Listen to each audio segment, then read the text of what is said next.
On this week's show, we celebrate the 50-year history of the Liberty football program. From the humblest of beginnings to the big stage of the FBS, we relive some of the most important plays, players, and moments from the past 5 decades. It all starts now on this edition of Flame Central.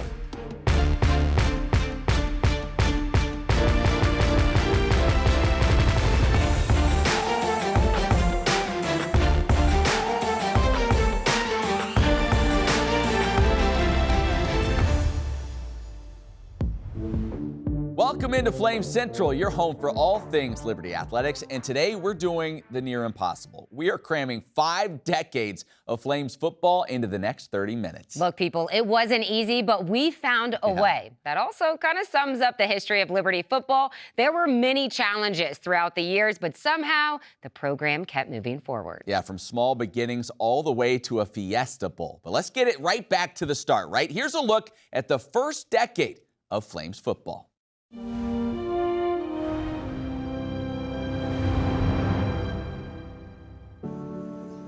Once upon a time, there was an empty field on the edge of town. It had a few rundown buildings and groundhogs. But one man, Dr. Jerry Falwell, saw in this barrenness the potential for a thriving football program. It's our plan to have our athletic program comparable to USC, to Notre Dame, to Alabama, to anybody in time. One day, he was overlooking this vacant terrain with U.S. Naval Academy assistant coach Rock Royer, explaining his vision. Rock's son Timothy was there and remembers this moment. They could see it. It was really crazy. My dad would be like, yeah, we're gonna put the practice field there, then we'll have a stadium over here. And Jerry's like, and then we'll have this here and this here. And I'm a little kid, I can't see that. All I see is what's in front of me, and what's in front of me doesn't make any sense. When God gives a man a vision, making sense is not a requirement. But what is required is that others catch that vision and work to make it a reality. Rock Royer would be the first to capture the dream, and Liberty football's journey began. That first year, there were few facilities. Practice was held on an island in the middle of the James River. Some players even had to bring their own equipment. The very first spring, they actually invited anybody that wanted to play. And we had guys that had never put equipment on. In fact, we didn't even have equipment. I had to use my high school helmet that I played in because we didn't have any helmets. Despite the challenges, that first year ended with 3 straight victories, and excitement for the new sport was growing. That is, until tragedy would strike the fledgling program. It's been a very sad week for us here. Most of you know by now that our head football coach at Lynchburg Baptist College, Rock Royer, was killed in a plane crash this week. In the wake of the tragedy, Liberty would turn to John Cartwright, a seminary student who had been working on Royer's staff. That day, Dr. Falwell called me and asked me if I would be the head coach. And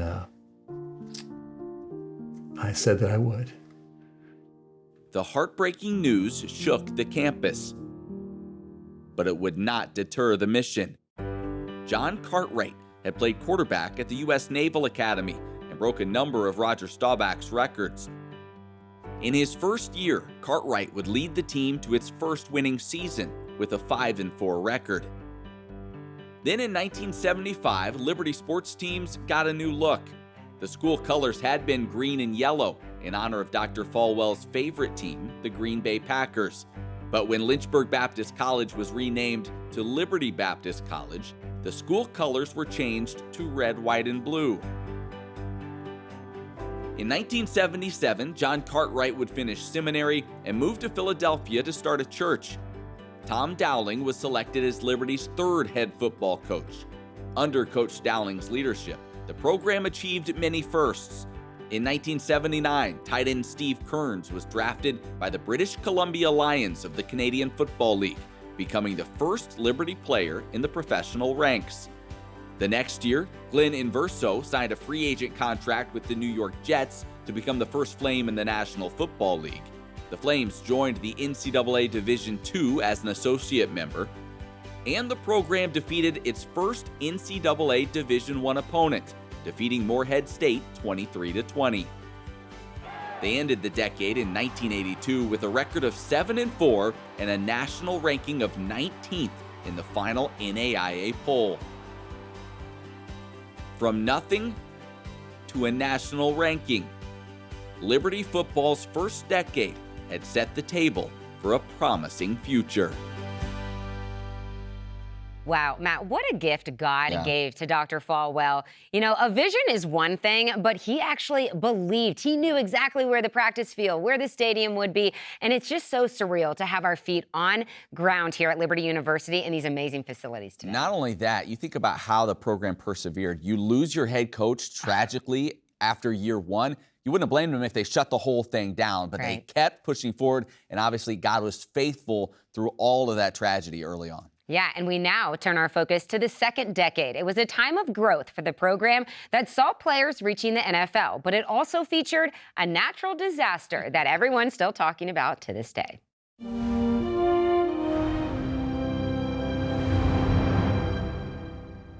As the second decade of Liberty football began in 1983, Liberty Baptist became a full-fledged member of the NCAA Division II.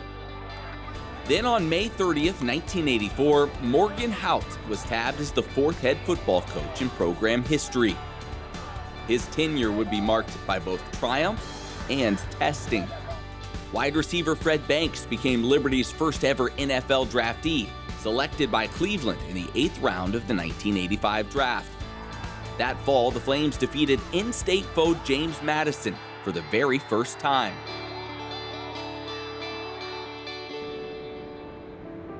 But then came November 6th, 1985, and with it, the unthinkable. The remnants of Hurricane Juan had inundated Lynchburg, Virginia. The James River crested at 20 feet above flood stage. Treasure Island didn't stand a chance.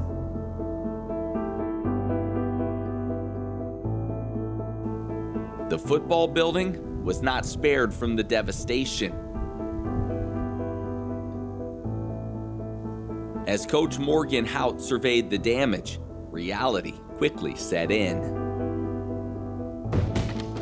I tell you, it was really worse when I saw it than what I thought it could ever be, and I thought it could be pretty bad. I really don't believe that any of it is salvageable. I really don't. I would not put a young man in that equipment. Which meant that Coach Hout had to tell the team the heartbreaking news. The 1985 season was over. Still, the determination to move on was strong. We're by no stretch of the imagination down or discouraged. We just feel like the Lord's going to use this as a stepping stone, and we're excited. And that excitement was rekindled when Kelvin Edwards was selected by the New Orleans Saints in the 4th round of the 1986 NFL Draft. Also in 1986, Wayne Haddix was named Liberty's first All-American. He would end up in the NFL, playing in the Pro Bowl in 1990 while a member of the Tampa Bay Buccaneers. In 1988, the Flames joined Division I AA. They proved that they belonged there by ending the first season with a national ranking of number 20. Then, just before Christmas of 1988, the program would turn to the NFL for its 5th head football coach. Sam Rutigliano, 1980 NFL Coach of the Year with the Cleveland Browns, took over the reins after being away from coaching for a few seasons. When Coach Sam got to Lynchburg, he was pleasantly surprised by a diamond in the rough in the form of tight end Eric Green.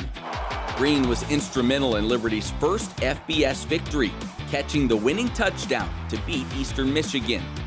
Green became the first Liberty player to go in the first round of the NFL Draft as the 21st overall pick by the Pittsburgh Steelers. Donald Smith joined Green that year, selected in the 10th round by Minnesota. But perhaps the most important event of the second decade was the construction of an on-campus stadium in 1989. The 12,000-seat facility opened as a crowd of 12,750 watched the Flames defeat Towson State 38-17. This would be the first baby step towards the state-of-the-art facilities that we see today. Coming up, we continue our journey through the 50-year history of Liberty football. From a major lawsuit off the field to some huge wins on it. See how LU rose to prominence on the gridiron when Flame Central returns.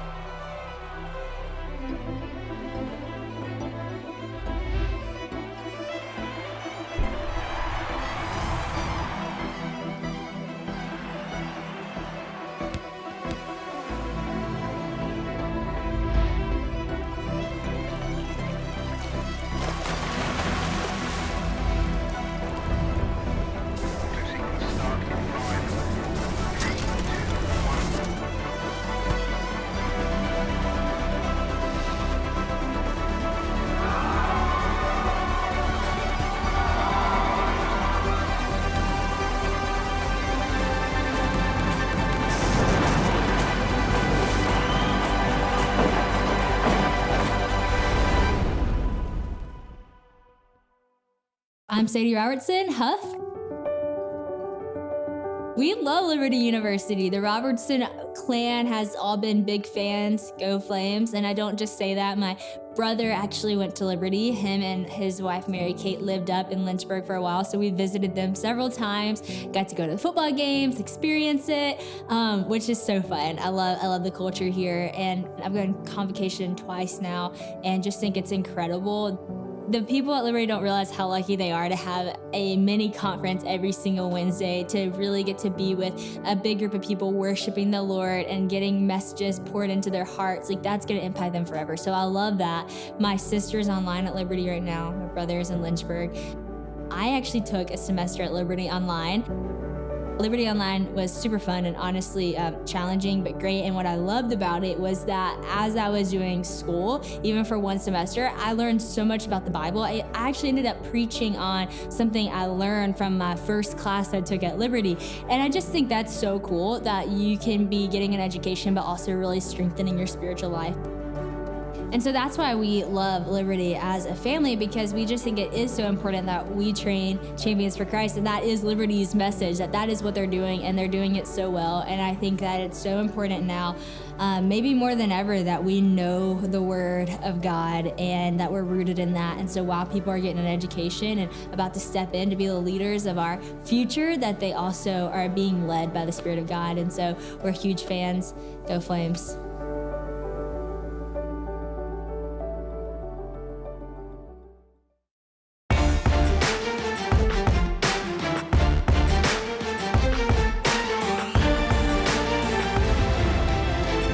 Hey, welcome back to Flame Central. On this week's show, we're taking a look back at the 50-year history of Liberty football. Up next, decade number 3. It would feature excellence on the field, but also a major victory off of it.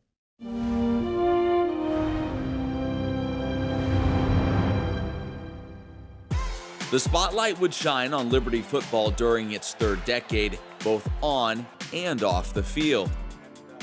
In 1994, the football stadium was rechristened Williams Stadium in honor of longtime supporters of Flames athletics, Art and Angela Williams.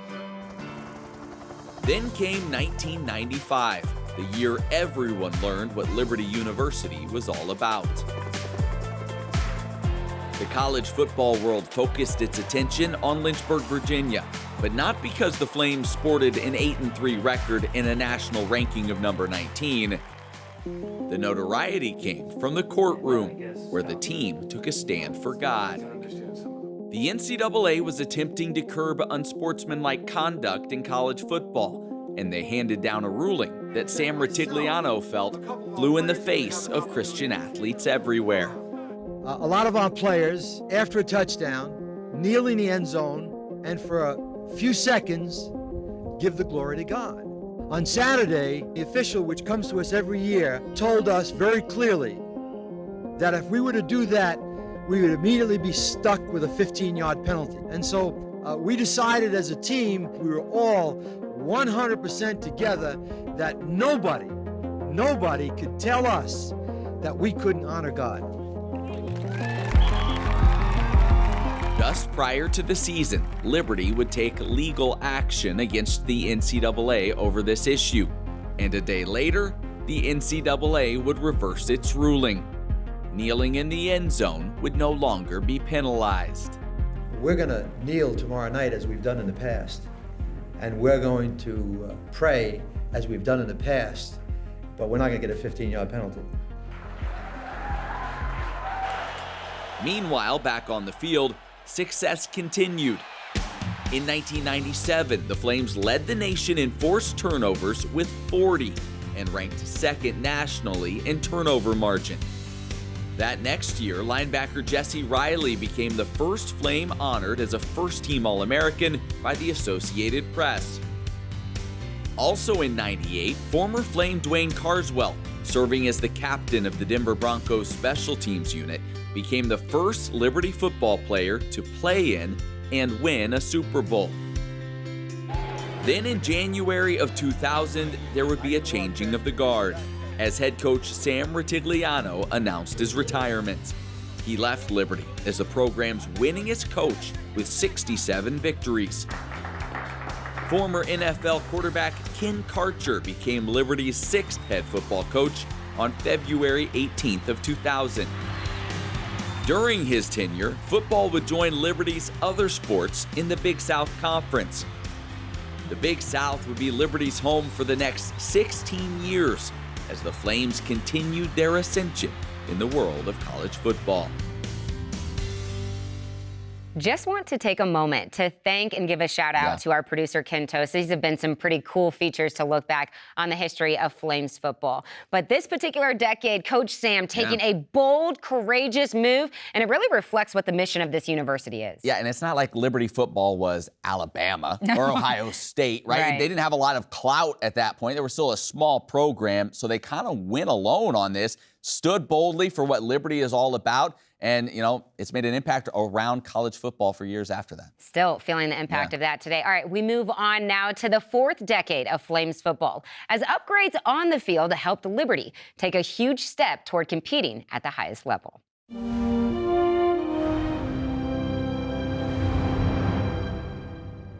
The fourth decade of Flames football would be an historic one, and it began by them posting their first ever conference winning record in 2003. Then, on December 2nd, 2005, Danny Rocco was chosen as Liberty's seventh head football coach. He was greeted by the opening of a brand new football operations center just prior to the 2006 season. This is a state-of-the-art facility. I think student athletes are coming in here and they're realizing that Liberty University has taken football for serious and that they're committed to this program, and it's allowing us to move forward and have success in recruiting. And the Flames would reap the benefits. In 2007, LU went undefeated both at home and in the conference, capturing their first of 4 straight Big South titles. The 2008 season would end with a dominating 26-3 victory over number 12 Elon. This was the highest-ranked FCS opponent ever defeated by the Flames at the time and capped off the first 10-win season in program history. They appeared in the polls for 10 straight weeks that year, finishing at number 14. One standout player on that 2008 squad was senior running back Rashad Jennings. He finished the year with 1,500 yards rushing and 17 touchdowns.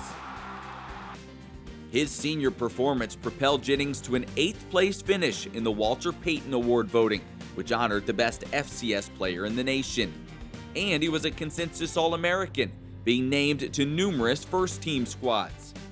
Jennings would then be selected by Jacksonville in the 7th round of the 2009 NFL Draft.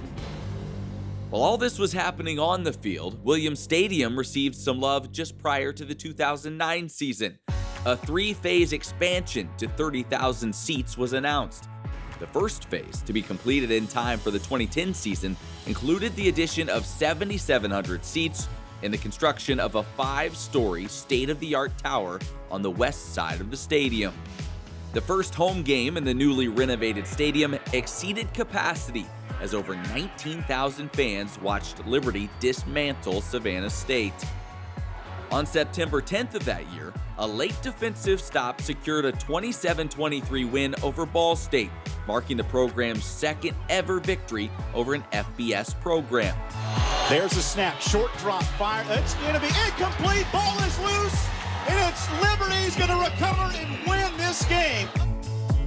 A blowout of Kentucky Wesleyan on October 1st, 2011, secured Liberty's 200th program victory. And then later that year, on December 14th, the Flames turned to former Nebraska quarterback Turner Gill as their 8th head football coach. I am thrilled to help fulfill Dr. Jerry Falwell's vision of advancing Christ Center University to excellence in this football program as well as all the athletic programs. It was at that press conference that Liberty announced its intention to conduct an FBS feasibility study, and the following year, the move was made official. Liberty University would seek a conference home in the FBS. I have talked to some people who have been gone to FBS schools. Why you didn't choose Liberty University? They're Christians and all that. And they say because you don't play at the top level. And so now we can squash that. Now we're going to play at the top level, and we'll be able to get our share of top-rated players across the country. The Flames were now primed for the next step, a confident launch into the upper echelons of college football. Still to come, we continue our celebration of the 50 years of Liberty football. Up next, the 5th decade, which saw a championship and the move to college football's highest level. That's all when Flame Central returns.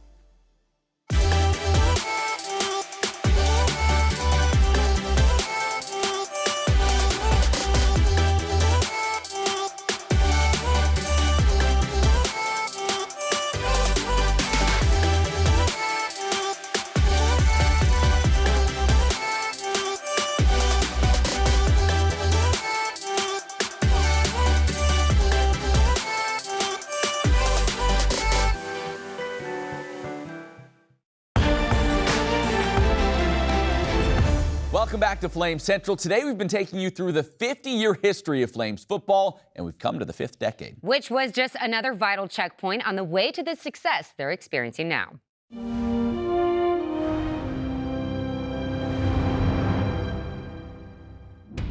While much of the attention was focused on Liberty football's move up, the Flames weren't quite done with the FCS just yet. This could be the defining moment. Here we go. 24-yard field goal at the 14-yard line. Oh! It's blocked! Liberty is going to win! Liberty, champions of the Big South! That blocked field goal against undefeated and #1 ranked Coastal Carolina sent the Flames to the postseason for the first time in their history. They would go on to defeat James Madison in the FCS playoffs, marking their first ever postseason victory. The following year, on November 19, 2015, the Flames played before a national television audience for the first time, and they hosted and once again defeated Coastal Carolina. During that game, Liberty announced its plans to build an indoor practice facility. It was huge in the sense that they're showing now that the administration is committed to football. When they decided to build an indoor facility, that says a whole lot. It's just not talk. Then came February 16th, 2017, and the long-awaited announcement. The NCAA approved Liberty football's 2-year reclassification to the FBS as an independent, an achievement 45 years in the making. The first contest at this highest level of college football would be against in-state foe Old Dominion in 2018. Inside the 10, to the house! Welcome to the FBS! Then on December 1st, 2018, Hugh Freeze would become the program's 9th head coach. During Freeze's tenure, the Flames proved that they belonged.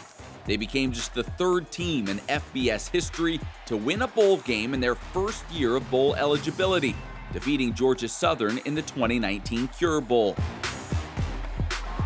2020 would witness the rise of Malik Willis.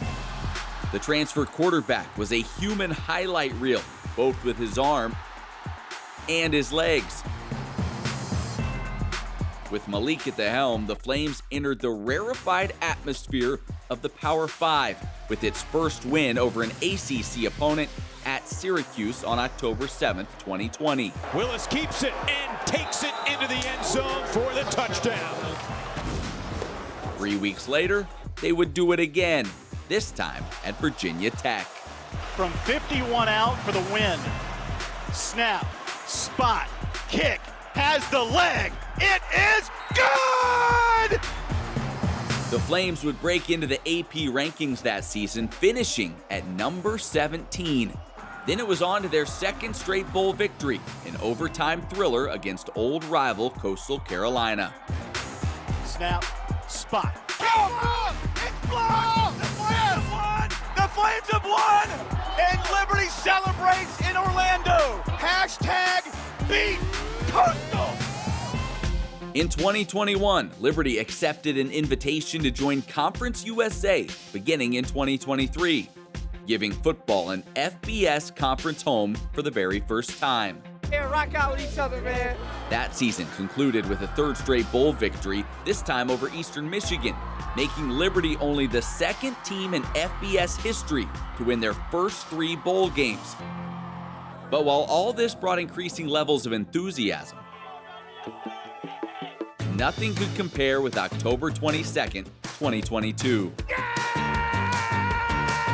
Brigham Young entered a feverish Williams Stadium, fulfilling a vision that had been cast 50 years earlier. I've been waiting on this one, dude! This is a special moment in the history of this university and football program. Running back is Lewis. He'll take it, he'll score. Dancing at the 10, throws near side, it's going to be caught! And Day Hunter has one man to beat, and he just beat him. Liberty has absolutely smothered the visitors. One of the biggest wins in program history.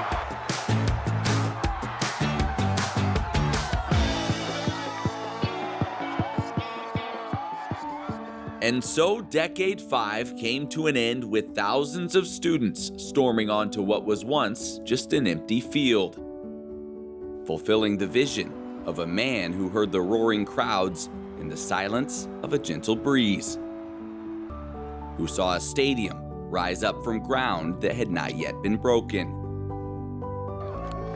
who enjoyed the victories of those who had not yet entered the arena, and who trusted in a God who would bring it all to pass.